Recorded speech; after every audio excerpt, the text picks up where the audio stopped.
नमस्कार। वीडियो पर हम आपका स्वागत करते हैं। इस वीडियो में हम आपको बताने वाले हैं म्यूचुअल फंड में मिलने वाले रिटर्न के ऊपर लगने वाले टैक्स के बारे में। अगर आपने म्यूचुअल फंड में इन्वेस्ट किया है या करने वाले हैं तो इस वीडियो को ध्यान से देखिए। म्यूचुअल फंड में दो तरह के टैक्स होते हैं। पहला है शॉर्ट टर्म टैक्स जो कि 20% होता है और दूसरा है लॉन्ग टर्म टैक्स जो 12% होता है। अगर आप अपने पैसे को 1 साल से पहले निकालते हो तो शॉर्ट टर्म टैक्स लगेगा। अगर आप 3 साल के बाद निकालते हो तो आपको लॉन्ग टर्म टैक्स लगता है।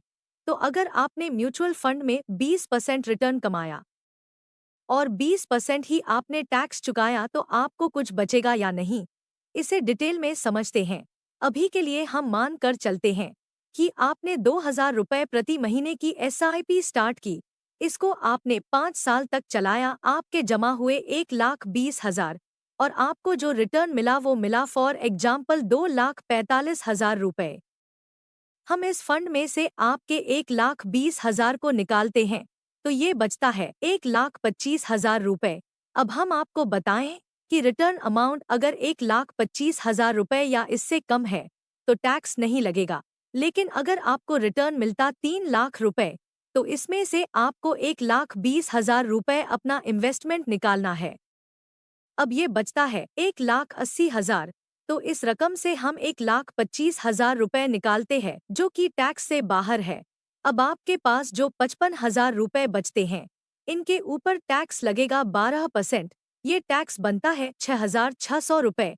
अब आपको 3 लाख में से टैक्स काट कर मिलेंगे 2,93,400 रुपये।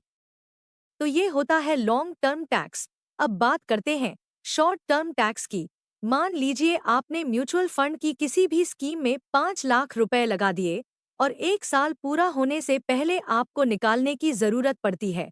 फॉर एग्जाम्पल आपकी ये रकम हो जाती है 6,25,000 रुपये। तो टोटल रकम से हम जमा रकम को निकालते हैं तो ये होता है 1,25,000 जो कि टैक्स से बाहर है। लेकिन अगर आपका ये पैसा 1 साल से पहले हो जाता है 6,50,000 रुपये, तो आपके इन्वेस्टेड अमाउंट को अगर हम निकालते हैं तो ये बचता है 1,50,000 रुपये।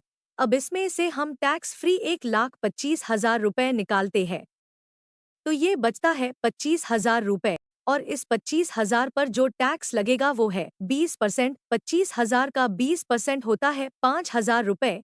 तो 6,50,000 रुपये को अगर आप 1 साल पूरा होने से पहले निकालते हो तो टैक्स कटने के बाद ये आपको मिलता है 6,45,000 रुपये।